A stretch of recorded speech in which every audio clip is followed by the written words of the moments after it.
Hello everyone, I'm Greg with Safe and Sound Systems Incorporated. If you recently purchased a Ring alarm and you're trying to learn your way around the Ring app, you're in the right place. Now this is not a deep dive into every single feature that Ring offers. These are just the basic features. If you have questions or comments, drop them below. Once you're comfortable with the basics and navigation, we'll have more videos featuring more advanced features. So when you first set up your alarm app, it came up and asked you to create a user code. If for some reason you forgot that or you want to change it, here's how you do that. Click on the three bars at the top left of the screen and select the Settings tab. Once you're in there, you're going to want to scroll down until you see User Permissions. Then click on that. Click on the My Permissions tab, and then you'll see another tab that says Reset the Access Code. Click on that one. When you click on that, you'll be able to enter your 4-digit code. You want to do that twice, and it should confirm it. And when you're done, you're going to hit the Save button. Now this next piece I'm going to shorten as we go, but start hitting that top left arrow until you get all the way back to the dashboard, until you're back to your main screen. Now every time we do this in the video, I'm not going to repeat it. I'm basically just going to say go back to the dashboard. That way you don't have to listen to me repeat the process over and over. We're going to move on to how to add a user now. From our menu, we're going to go down to Devices.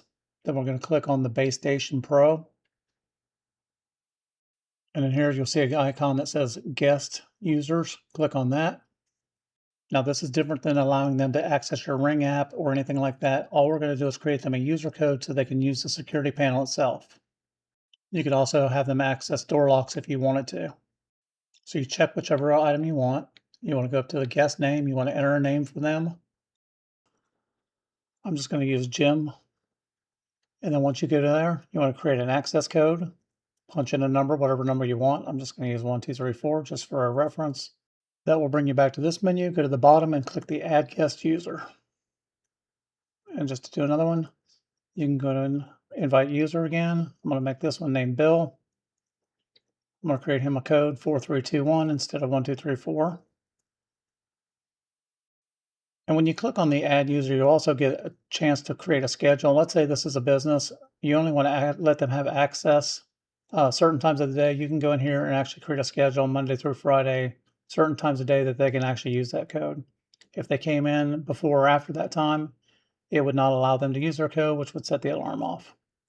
To delete them, you basically just go back into All Users, click on their name, and click the little Delete tab besides Guest User, and that will remove them from your system. Let's start hitting that back arrow and get back to the dashboard. Now when you get back to the main menu, the next thing we're going to do is go over the names of all the zones and how to rename them if you didn't name them properly. In order to do that, we're going to click on Devices. We're going to scroll down until we see the Alarm Base Station. We're going to click on that. And you want to make sure you look down through that list and make sure everything has a name. It doesn't just say something generic like door, sensor, window, motion, and name it to whatever it should be named. Now to do that, you just want to click on, let's say the back door, for instance. We're going to click on the device settings. And here you can name it or put it in a room if you want to.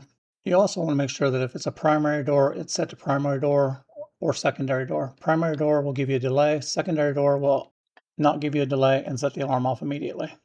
Let's go back to the dashboard. We're going to go over the door and window sensor settings. This will cover the disarmed, home, away mode, chime settings, and a few other things. Click on the Devices tab.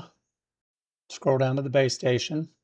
Scroll down to the sensor you want to change. You want to make sure you check all these settings in every single one of these. First, we'll click on Mode Settings. Now, if this is a door or window, more than likely you want them both turned on. But if for some reason you want to leave a back door open or a window open, you could disable it in here in one mode or the other, or both. That turns on or off that sensor during the mode it's in. Now, if you click on Chirp Tones, you can change the sound that it makes either from the base station or from the keypad. You can set each device to something different. So if you want to hear the difference between the front door, the back door, and a window, you could change all those. Now the LED setting basically just turns the light off on the device, so it saves a little bit of battery if you turn this off. This will help save a little bit of battery life. Let's head back to that dashboard again. Next thing we'll cover is motion sensors. Now the motion sensors are basically the same, except for there's a couple extra features on there. So back to Devices, Base Station, scroll down until you find your motion sensor. Now of course my battery's dead, so the save's not going to work, but I'll still show you the features.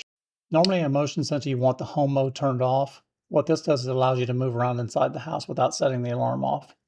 You can still set it to chime or chirp if you wanted to. Most people have it turned off because it would be annoying inside your house, but if it was in a garage or a shed or something like that, you could have it making noise so you knew someone was in that area.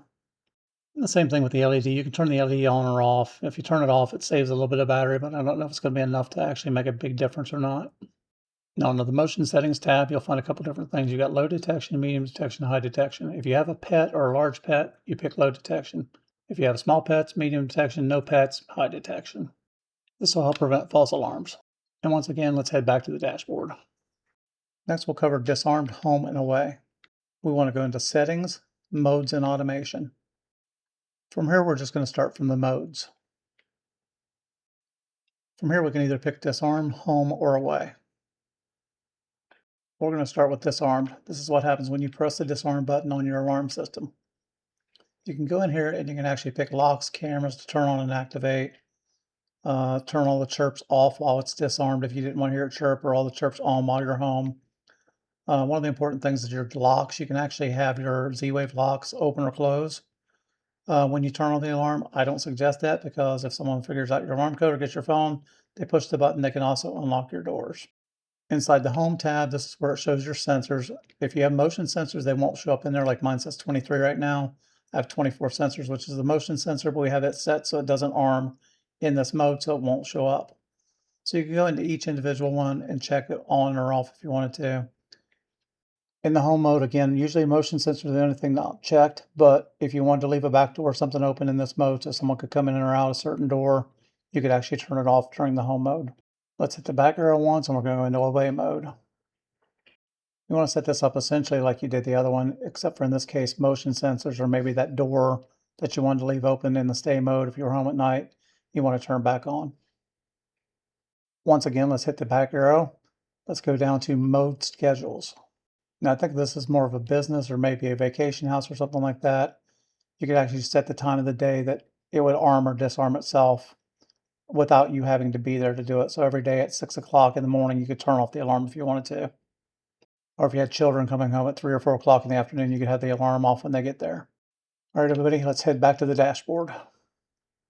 We're going to adjust the volume on the base station. Let's go to Settings, scroll down until you see your base station, click on it, click on the Ring Alarm Pro. Then we're going to go down to where you see Audio Settings. Now this volume doesn't change if the alarm goes off. This is just so you can hear the entry delay, the exit delay, or the chirping of the doors coming in or out. You want to make sure you have this turned up or you won't hear the delay going out of your door. And while we're on volume, we're going to back up a step. We're going to go back into the Alarm Base Station Pro. We're going to pick the keypad this time. Now my keypad has no battery in it, so it's not going to save any features. It may give me a few errors, but you can still see what's going on. We'll click on the audio settings, and here's where you set the volume for the keypad itself. Again, this will not change if the alarm goes off. Just change what the keypad sounds like when you go in and out or push the buttons. Now you can also click on the device settings here, rename the keypad if you wanted to. You can click on the LED, turn the brightness up or down on the keypad. And depending on if you're battery powered or if you've got a wire going to your keypad, like mine obviously is battery powered because it's dead, you could keep the lights lit up all the time if you wanted to, or just have it light up when you hit the button on the keypad. There's also a button at the top right hand side that will play the chirp. So when you go in and out of the door, either the base station makes the noise, keypad does, or you can set both to chirp. Let's head back to the dashboard. We're almost done. The last thing we want to cover are the alerts. Go into Settings, then scroll down till you see Alert Settings. Click on that. Pick the alarm. Now to me, email notifications aren't as important as push notifications. Push notifications send this information to your cell phone. Especially if you're doing self-monitoring, you want to make sure these push notifications are on so you know when something happens. Go through the list and uncheck anything that you don't have, like water detection, things like that. You don't need those on since you don't have those sensors. A very important step is the Do Not Disturb override. Now iPhones have settings on them that tend to go into sleep mode or Do Not Disturb mode at nighttime by themselves. This will push notifications through that sleep mode or Do Not Disturb mode even if it's turned on.